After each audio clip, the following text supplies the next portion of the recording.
Hello, Vol Vault members. I'm Starla, and it is episode 1 of Tennessee Football Breakdown with Billy Ratliff. Today, we are going to talk about the Tennessee versus Virginia game. All right, Billy, we won it pretty easy. I think a pretty vanilla offensive scheme, maybe defensive scheme too.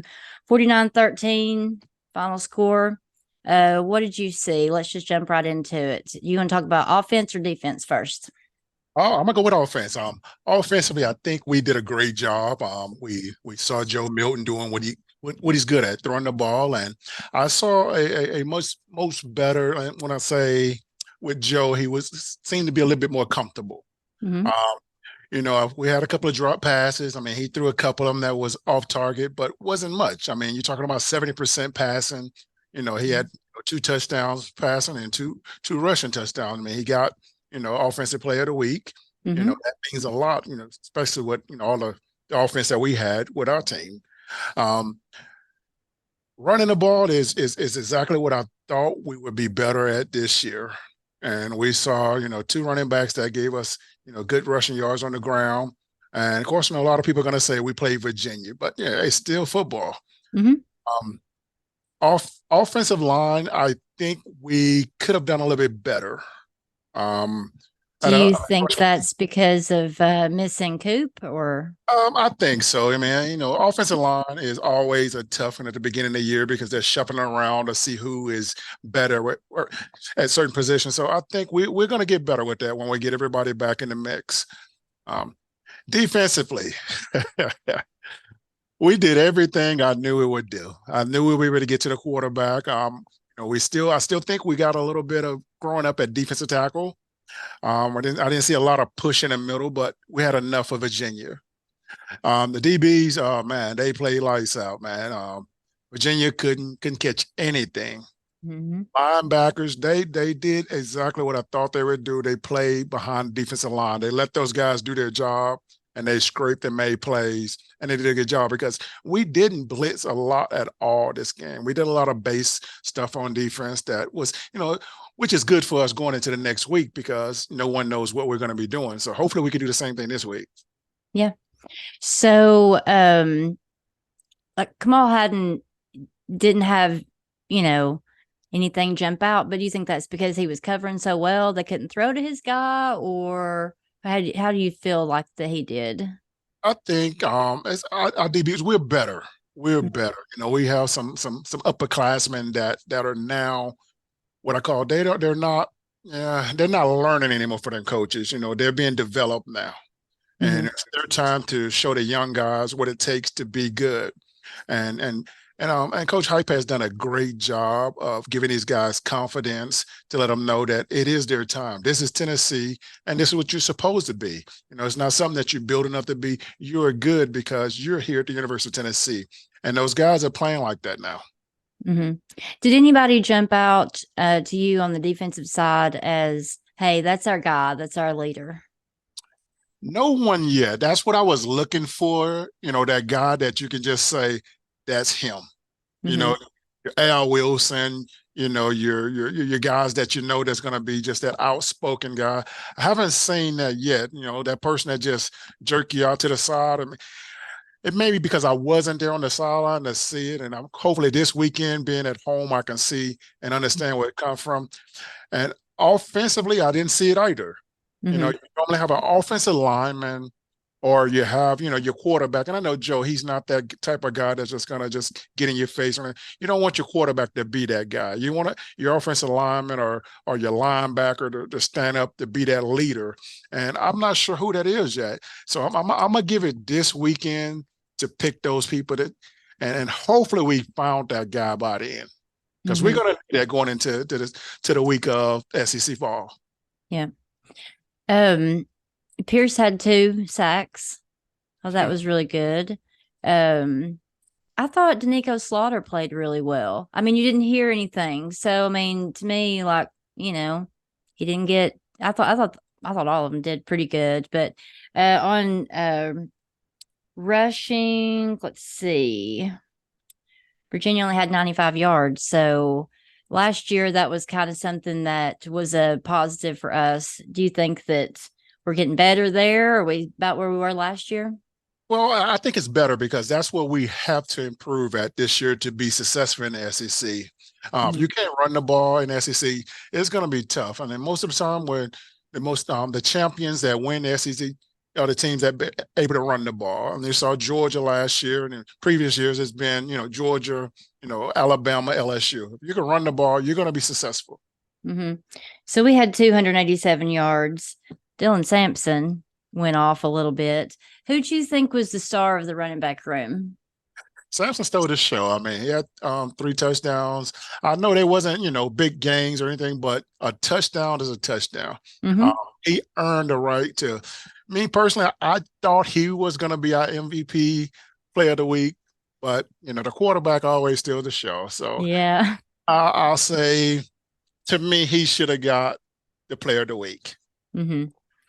So let's talk about speaking of quarterback. We're all hoping for as good as last year or better.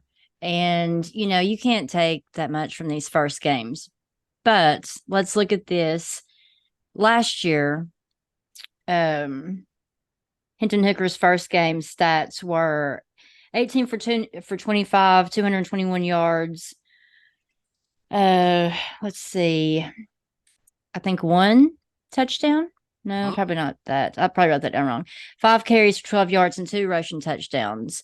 Joe Milton was 21 for 30, 201 yards, 2 touchdowns, 9 carries, 33 yards, 2 rushing touchdowns. Pretty similar, about the same. Yes. Um, I don't remember exactly when Hendon went out last year. I know we saw 5 quarterbacks get action in last year's first game. I know that was Ball State. Um, how do you think that? I know it was a whole year ago, but how did you think Joe Milton's first game of the season was compared to Hendon Hooker's first game of the season? Well, I think you saw him a little bit more polished as far Mm-hmm. as him feeling comfortable. I can see him being that leader this year, but I still want to see another game to see if he's actually the guy that's going to take responsibility when it comes to that. For his last year, I think it's going to be kind of similar. But I think this year being that I think he threw maybe like 70%, 2 touchdowns. Mm-hmm. And also it could have been better because we had a couple of drop passes. Right. It could have over 300 yards if we didn't drop those balls. Um, I still think this year will probably, I'll say this year was better because it's his time and he's out there playing like he should be playing. Mm-hmm. Okay. Um, our receivers. So nobody's numbers jumped out. We didn't have really any big, huge plays down the field. Do you think that was just Heupel saying, I'm going to show you, page one of the playbook, or any concern there? What do you think? Well, I mean, when you plan non-conference opponent and your first game, you want to keep it simple, and that's what they did. They didn't do anything special. They pretty much did everything they did last season. Mm-hmm. Everybody's already practicing for that stuff. Even the run game, you see the similarity we did last year at the end of the season. Same stuff. I mean, I can predict and tell them every play that they was going to run before they ran it because Mm-hmm. that's how I am. I study offenses, and that's what I do. And I think, Hyper, you'll see a little bit more this weekend because we got to get Neyland Stadium into it real quick and let those guys know that you don't want to come to Neyland and thinking you got a chance. Mm-hmm. Yeah, for sure. Um, third down conversions. Um, not something that just I gotta find it here. 3, 4, or 5 for 13. Ah, that's not good. We want to be, at least, 60% or better when you come to that. Because that's where you want to keep the drive going on third downs. I mean, I prefer like not even have third downs. I'd rather be first, second touchdown or Yeah. first down. But third downs are very important to both offense and defense because as a defensive person, we always practice 3 and out. So we want to go first, second, third down and get off the field. Mm-hmm. Offense want to keep that drive going. And 5, I mean, that's 5 for 13, that is not as good as we want it to be. We want it to be kind of like how we had their offense, because I think they had a lot more drives, and that's on third down. I think they were like, gosh, 5 for 20 or something like that. Yeah, It, 5 for 18. Yep. and that's what you want as collectively as a defense. That's where you want it to be, and you don't want our offense to be like that. So Right. I think we can improve on third down percentage a lot more. Mm-hmm. Yeah. Special teams. So we had some good returns. We had a fumble. Um, Punting, I don't know if that was maybe nerves. Um, yeah, I don't know. What do you think about that? I'm thinking there's some issues in practice. Um, Punt coverage, because typically when you see a team punting the way we punt last week, where they kind of hesitate 1, 2, 3, and then punt the ball, Mm-hmm. because normally on punt team, you want to get it off quick before the defense get there to block the ball. And we're doing a what you call like a, I don't know. I've never understood when coaches did this type of punt style, because there's a chance you can actually block that. If a team see that you've been doing that, they're going to practice and know where you're going left or right, and they're going to send somebody out there to try to block that in the future. And the way we did it, I think, what was it, maybe 30 some yards a punt or something like that. Yeah, and that was with one pretty long one. I think the first couple were like around 20 yards. Yeah, yeah, and that's what you don't want. I mean, and they may have a great punt returner. That's typically when we do that too, to keep him from running it back or whatever. But if we have some situation that our coverage is not doing great, that can be a situation. But I still think we got to. I mean, surely we got somebody that can punt the ball 50 yards. Yeah. Heck, I think I can do that without tearing my hamstring up right now. Maybe we Well, should put 20. Joe out there to punt the ball. Oh God, it'd be nice if he hit the way he throws it. So they had the rule changes, where the clock doesn't stop. I don't think that really would affect us that much. I think the numbers I have are a little off because it's not adding up, but I've got time possession for us at 22 minutes and for them at 32 minutes, and some change. So that's against Virginia. Um, I don't feel like we had any long drives. I mean, I can't remember every play, but I know we had some 3 and outs that I was a little surprised by that. Were you surprised by that? Or is that just the way? I mean, I know that's the way it usually is with us, but I just thought this game we'd had the ball a little bit longer. Well, that's the thing with offense. You want to control the clock. You want to win the time of possession. That's offensive scheme as any offense that's out there. That's what they want to do. And of course, with this new time, I think that's going to help us with time of possession because of the way our offense runs. I mean, a lot of people think we're not eating up the clock, but we're truly eating up a lot of clock when it comes to Mhm. that. So I actually think the new clock is going to help us. Yeah. Okay. So there's some upsets this week and some crazy games. What'd you think about Colorado? Colorado did what I thought they would do. I knew that both teams was going to struggle defensively, because those offenses are just built to score. Mm-hmm. And Colorado have a lot of skilled players that can run with anybody. And Hunter, oh my God, you're talking about a special kid. I don't think I ever seen anyone like that before. And I've seen a lot of players, a lot of kids. That kid, I mean, when he picked that ball down on the goal line, I was like, wow. I didn't even know it was him. I just thought it was another DB that picked it off. And when he got up and I saw, I said, oh my God, he's playing DB too? I knew they had a chance to beat TCU because TCU lost a lot last year. That wasn't the same championship team that we saw play Georgia. Right. Still was good. I mean, because you'll see this weekend how they beat the heck out of somebody coming up. You have to give credit to Colorado. I mean, you're talking about a team that only won one game last season. You got a new coaching staff. You basically got a brand new roster. that Dion put together, and he does a good job of reading kids or knowing what he wants to fit his system or his other coach's system. And you saw when he was at Jackson State. He got a team. He did the same thing there. You're talking about a team that Jackson State is a traditional SWAC team that wins a lot of ball games. And you're talking about a team that only won like the past 5 or 6 years, like, 10 games. And he came back and gave those guys a winning tradition. And Mm-hmm. that's why I tell people coaching goes a long way when it comes to football. Talent is only a small percentage of it. It's the coaching that teaches and get every ounce of talent out of those guys when it comes to playing football. And Dion, he does a great job of motivating those kids. Do you think we'll ever see Prime in the SEC? Yes. Yes, it's coming. He said, I'm coming. His kids said, we're here. Uh, the next available powerhouse that comes available, and I got a feeling, and I hope, oh gosh, I hope it don't happen.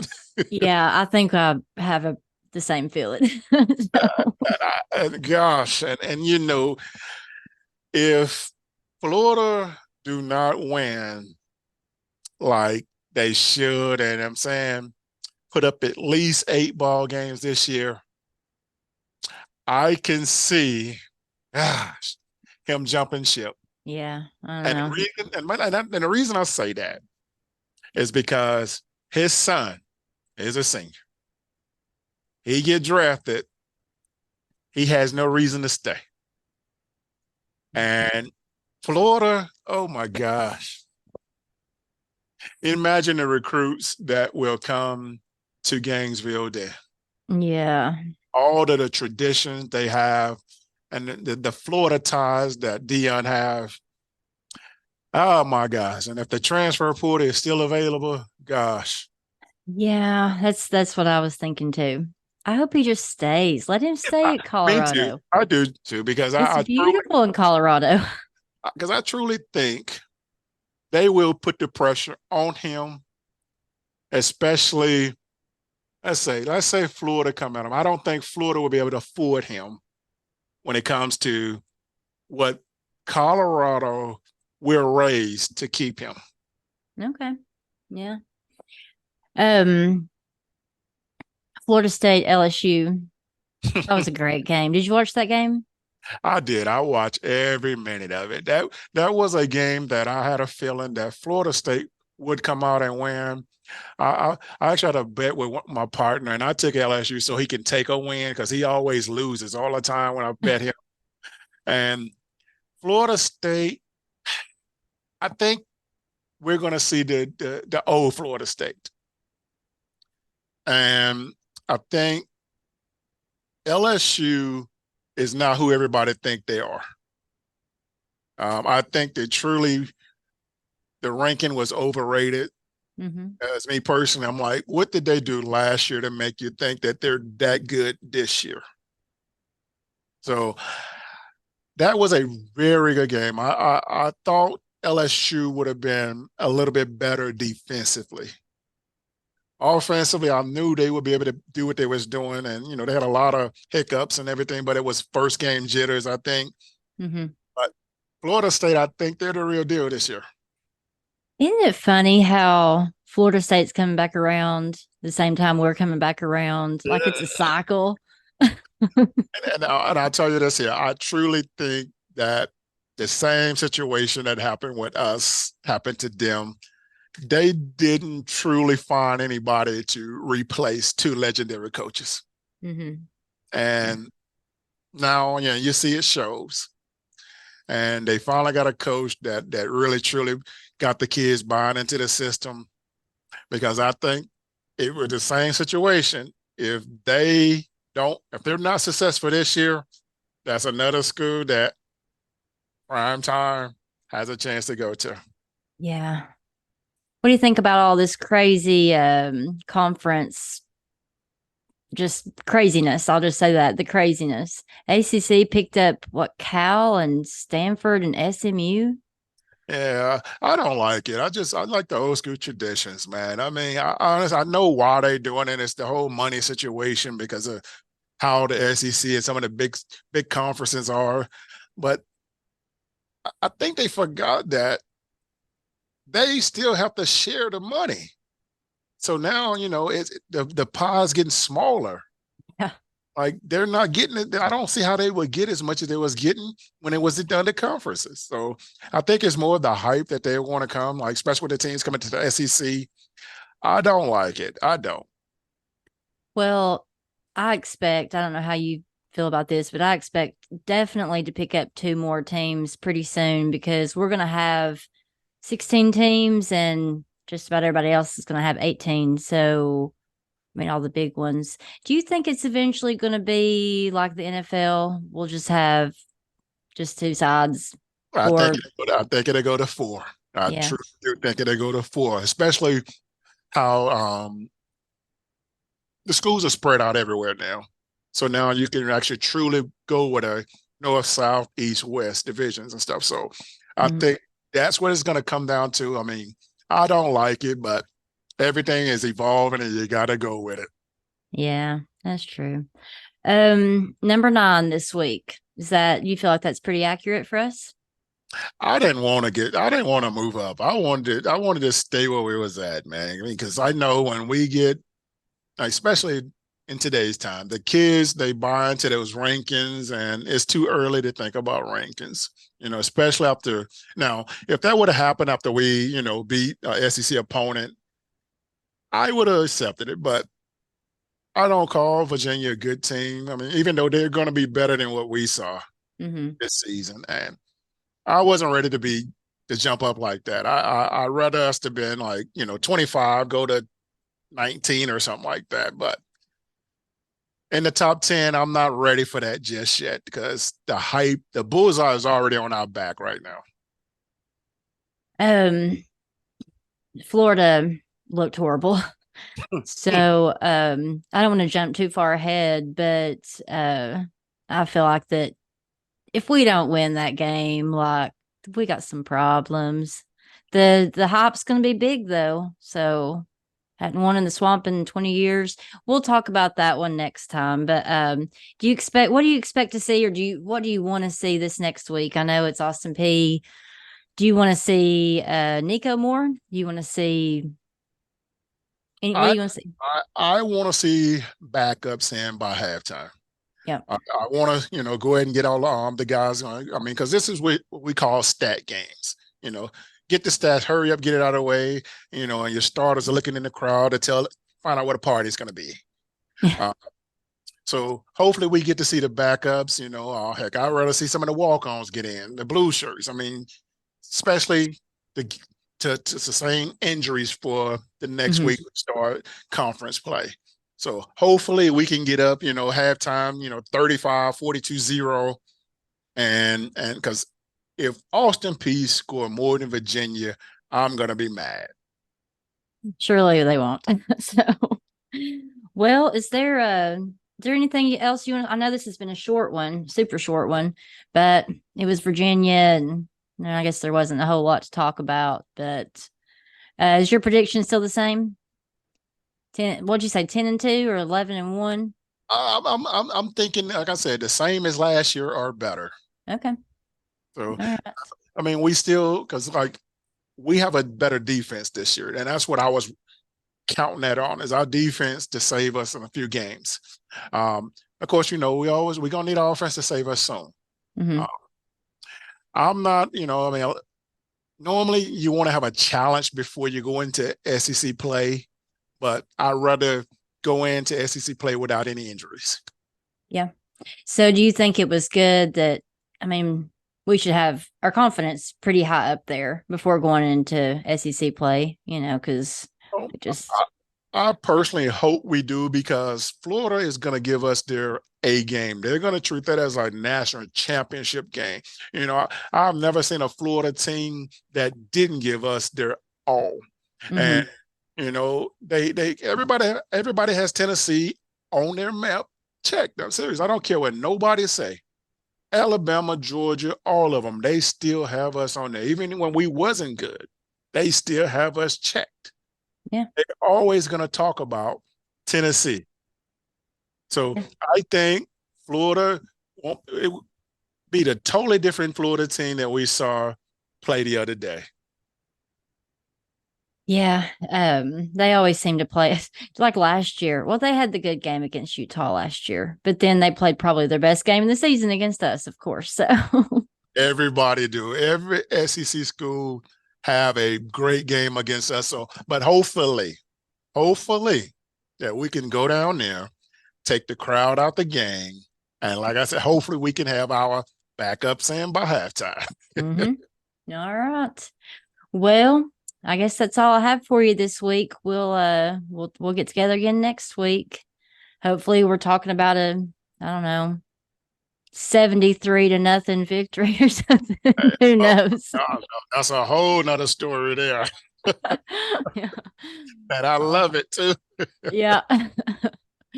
All righty. Well, hopefully we're talking a lot more about Nico next week too, because he had that one roll out and throwing it across his body. If that would have been caught, that was beautiful. I loved it. So He's a very talented kid. I mean, when he gets his opportunity, you see why he's here. I mean, and I love his attitude because he knows who's in front of him mhm. and he knows what he got in his future. Yep. All right, Billy. Well, I guess I'll talk to you next week. Thanks everybody for watching. All right, Starla, you have a great day. And thanks for having me on again. All righty. Thank you. Bye bye.